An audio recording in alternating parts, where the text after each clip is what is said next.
Hello everyone, I am Divya Singh. Welcome to my YouTube channel Shiksharthi by Divya. कई लोग पूछते हैं कि एमपीजीके के लिए कौन सी बुक जो है तो सबसे बेस्ट है जिससे हम पढ़ें और हमारा सिलेक्शन हो जाए। और एमपीपीएससी के साथ साथ में असिस्टेंट प्रोफेसर हो गया, एफएसओ या फिर व्यापम की कोई भी परीक्षा, कोई भी एग्जाम हो और उसमें सब में एमपीजीके रहता है, तो उसके लिए सबसे बेस्ट बुक कौन सी होगी। तो जो बुक मैंने पढ़ी है और जो बुक मैं अपने मेंटरशिप प्रोग्राम में भी, जिस बुक को मैं सबको बता रही हूँ, शेयर कर रही हूँ, और क्योंकि मैंने वो खुद बुक पढ़ा है और जो भी मेरा एक्सपीरियंस है उसी बेस पे मैं आप लोगों को ये बुक सजेस्ट कर रही हूँ। और जहां भी एमपीजीके का नाम आता है वहां ये किताब सबसे भरोसेमंद और आपके लिए सब सटीक हथियार साबित होने वाली है। तो चलिए जानते हैं कि आखिर ये बुक है कौन सी। तो इस बुक का नाम है सिलेक्शन तक की एमपीजीके समान अध्ययन। मध्य प्रदेश समान अध्ययन इस बुक का नाम है, जो कि सिलेक्शन तक के द्वारा ये बुक इंट्रोड्यूस की गई है।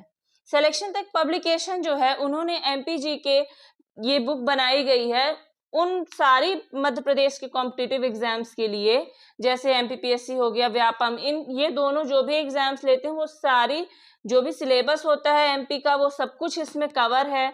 और चाहे एमपी का इतिहास हो, चाहे एमपी का भूगोल हो, चाहे कला संस्कृति, ट्राइब्स हो, प्रशासनिक ढांचा, योजनाएं, आर्थिक सर्वेक्षण और करंट अफेयर्स, ये सारी चीजें जो है तो इस बुक में शामिल है। अब ये हमने देख लिया किताब का परिचय, किताब का इंट्रोडक्शन। अब बढ़ते हैं हम अपने नेक्स्ट सेगमेंट पे, सेक्शन 2, जो कि स्ट्रेंथ है। इस बुक की क्या खास बातें हैं जो ये बुक को बाकी और बुक से अलग बनाती हैं। तो ये बुक जो है, इसमें सबसे पहले तो जो चीजें मुझे अच्छी लगी वो ये है कि इसमें पॉइंट वाइज फॉर्मेट में जो है तो कंटेंट को रिप्रेजेंट किया गया। हर टॉपिक को छोटे छोटे पॉइंट्स में डिवाइड किया गया है, छोटे छोटे पॉइंट्स में समझाया गया है। और ये बुक बहुत कलरफुल है, मतलब आप जब पढ़ेंगे ना तो आपको ज्यादा उसमें, मतलब आपको बोरिंग नहीं लगेगी वो बुक पढ़ने में। अगर कोई टॉपिक है अलग है जो कि या फिर कुछ स्पेशल है, उसको एक बॉक्स में बढ़िया या अलग तरीके के चार्ट में बढ़िया बना के उसको अलग कलर से और बहुत ही अच्छे से लिखा गया है। और जब भी कोई चीज बहुत अच्छी दिखती है तो ऑलरेडी हमें अपनी ओर अट्रैक्ट करती है, खींचती है, यानी ये बुक आपको बोर नहीं होने देगी। और पॉइंट वाइज फॉर्मेट है तो इससे आपको पढ़ना और याद करना दोनों आसान हो जाएगा। फिर दूसरा, सरल और एग्जाम ओरिएंटेड लैंग्वेज का यूज।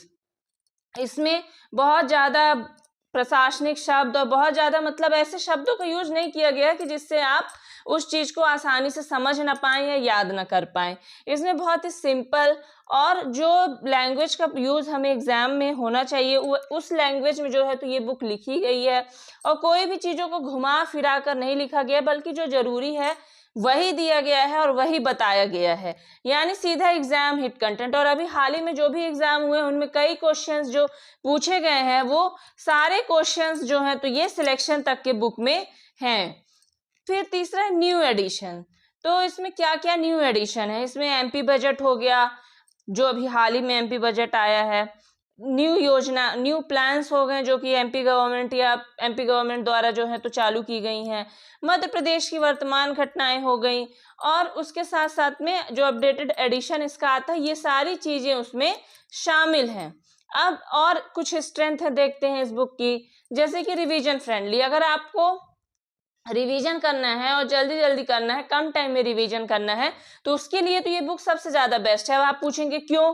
क्योंकि इसमें जो लास्ट में है उसमें क्विक चार्ट्स और टेबल्स दिए गए हैं, जिससे आप अपने रिवीजन को सुपर फास्ट बना सकते हैं। यानी अगर आप ये बुक को अगर आप 10 दिन में अगर रिवाइज कर पाएंगे तो इसके कारण आप 2 दिन में ही रिवाइज कर सकते हैं, तो आपके 8 दिन का टाइम बच गया, आप उसको कहीं और लगा सकते हैं, इन्वेस्ट कर सकते हैं। उसके बाद है कि पुराने पेपर्स पर आधार, यानी जो एमपीपीएससी अभी पुराने पेपर, मतलब पुराने साल या अभी जो भी एग्जाम ले रहा है उनमें जिस तरीके से क्वेश्चन पूछता है या बार बार जो टॉपिक पूछे जाते हैं उन पर ज्यादा फोकस किया गया है, उनको ज्यादा अच्छे से समझाया गया है ताकि आपकी पढ़ाई स्मार्ट तरीके से हो सके। फिर है इसमें मैप्स और डायग्राम का यूज। मैप और डायग्राम का यूज इसमें बहुत अच्छा किया गया है। और जैसे मैं आपको उदाहरण के साथ समझाना चाहती हूँ, जैसे विंध्याचल पर्वत हो गया, सतपुड़ा पर्वत श्रेणी हो गई, इनको मैप के थ्रू समझाया गया है। आपका जब मेंस आएगा, जब आपको आंसर राइटिंग करनी होगी तो उसमें भी आप ये मैप बना सकते हैं। अभी अगर आपको भले आइडिया ना हो, आपको बनाने में दिक्कत जाए, लेकिन जब आप ये बुक लेंगे, भले ये बुक प्री के लिए, लेकिन इसमें कई कंटेंट आपका जो है तो मेंस में आपके आंसर राइटिंग में आपको बहुत ज़्यादा हेल्पफुल होगा आपके लिए। उसके साथ साथ में कई सारी चीज़ें हैं, जैसे कि जेबीपी समिति हो गया, उसमें डायरेक्ट लिखा है कब बनी, कौन कौन इसके मेंबर्स थे और कब ये रिपोर्ट पर, ये डायरेक्ट आप 2 नंबर के क्वेश्चन में सेम ऐसे लिख सकते हैं। ऐसे कई सारी चीज़ें हैं जो आपके प्री के साथ साथ आपको मेंस में बहुत ज़्यादा आपके काम आएंगी, जो कि इस बुक में हैं। एमपी के जिले हो गए, जो रिवर्स हैं, नदियां हैं, ट्राइब्स हैं, उन सब के लिए जो है तो कलरफुल मैप हैं। ब्लैक एंड व्हाइट मैप नहीं है, कलरफुल।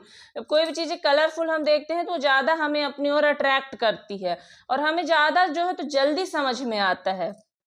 इसीलिए इसमें कलरफुल मैप और चार्ट्स दिए गए हैं ताकि आप जल्दी समझें। और कुछ लोग होते हैं जिन्हें पढ़ने से ज़्यादा देख के जल्दी समझ में आते हैं, यानी वो विजुअल लर्नर्स होते हैं।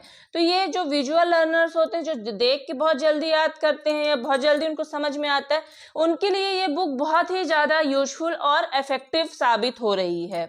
अब हमने जान लिया कि क्या क्या स्ट्रेंथ हैं, क्या क्या खास बातें हैं, क्या क्या खूबियाँ हैं सिलेक्शन तक की एमपीजी के बुक में।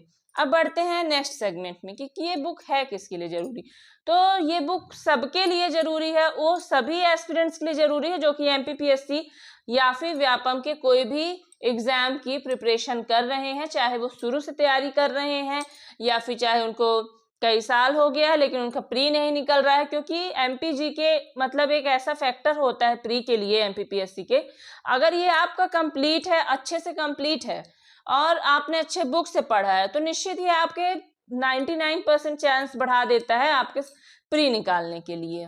तो जो बच्चों का प्री नहीं निकल पा रहा है, उनको ये बुक जरूर पढ़नी चाहिए एमपीजीके की, क्योंकि ये अपने आप में एक कंप्लीट पैकेज है। इसमें सारी चीज़ें हैं मध्य प्रदेश के लिए, जो भी आपको पढ़ना, जो भी सिलेबस में दिया गया है एमपीपीएससी के। तो कुल मिला के ये बुक उन सबके लिए ज़रूरी है जो कि अभी शुरुआत कर रहे हैं या जो अब पढ़ चुके हैं और अभी लगातार पीएससी या व्यापम की तैयारी कर रहे हैं। तो ये किताब सभी के लिए जो है तो एक बहुत फ़ायदेमंद किताब साबित होगी। अब चलते हैं इसकी कमियों के बारे में। बहुत ईमानदारी से मैं आप लोगों से बता रही हूँ और मैंने ये बुक को खुद पढ़ा है। तो जब क्योंकि इसमें इतनी अच्छी अच्छी चीज़ें हैं कि जब आप बुक को पढ़ रहे हैं तो उसमें फ्लो चार्ट हैं, मैप हैं, टेबल्स बनी हुई हैं, जिससे आपको चीज़ें बहुत जल्दी याद हो जा रही हैं, समझ में आ रहा है। लेकिन जो मुझे बस एक कमी इसमें लगती है वो ये है कि अगर जैसे चैप्टर ख़त्म हो रहा है, अगर उसके लास्ट में अगर एमसीक्यू दे दिया जाए, अगर एमसीक्यू होता तो मतलब आपकी पढ़ाई और ज़्यादा अच्छी हो जाती। और बाकी लेकिन अभी अगर आप अभी के प्रेजेंट सिनेरियो में अगर आप बात करेंगे तो एमपीजीके के लिए पूरे मार्केट में इससे अच्छी कोई भी किताब नहीं बताई जा रही है और कोई भी किताब है भी नहीं। कई कोचिंग और कई जो है तो बुक्स निकाल रहे हैं, लेकिन सिलेक्शन तक की अगर हम बात करें एमपीजीके की तो इसके टक्कर की अभी कोई भी बुक जो है तो लॉन्च नहीं की गई है, पब्लिश नहीं की गई है। बस ये एक कमी थी जो मुझे लगी थी, तो मैंने आपको अपने अनुभव से बताया है। तो एमपीजीके क्या है, एक बहुत ही ज़्यादा स्कोरिंग और डिसाइडिंग सब्जेक्ट होता है एमपीपीएससी के प्री और मेंस दोनों के लिए। यानी अगर आप एमपीपीएससी की तैयारी कर रहे हैं तो आपका जो एमपी है वो बहुत ही ज़्यादा स्ट्रांग होना चाहिए और आपको एमपी की हर एक छोटी छोटी चीज़ें, बारीक बारीक चीज़ें पता होनी चाहिए, क्योंकि एग्जाम में कुछ भी पूछ सकता है और आप एमपी स्टेट की ही तैयारी कर रहे हैं। इसीलिए आपका एमपीजीके होना, स्ट्रांग होना बहुत ज़रूरी है। इसलिए आपको एक अच्छी बुक चाहिए और सिलेक्शन तक ही वह एक मतलब सिलेक्शन तक की जो बुक है वह आपका एक मतलब मजबूत हथियार बनेगी अगर आपको एमपीजीके में महारत हासिल करनी है तो। और अगर आपने, कुछ बच्चे होंगे जो ऑलरेडी इस बुक से पढ़ रहे होंगे और उन्होंने अच्छे मार्क्स स्कोर किए होंगे, तो जो बच्चे ऑलरेडी इस बुक को पढ़ चुके हैं और वीडियो को देख रहे हैं तो वो अपना जो एक्सपीरियंस है उनका इस बुक से रिलेटेड वो कमेंट बॉक्स में अपना अनुभव जरूर शेयर करें। और सिलेक्शन की तैयारी हो तो किताब भी सिलेक्शन तक की ही हो। और अगर आपको वीडियो अच्छा लगा है तो लाइक कीजिए, वीडियो को शेयर कीजिए, चैनल को सब्सक्राइब कीजिए। Thank you.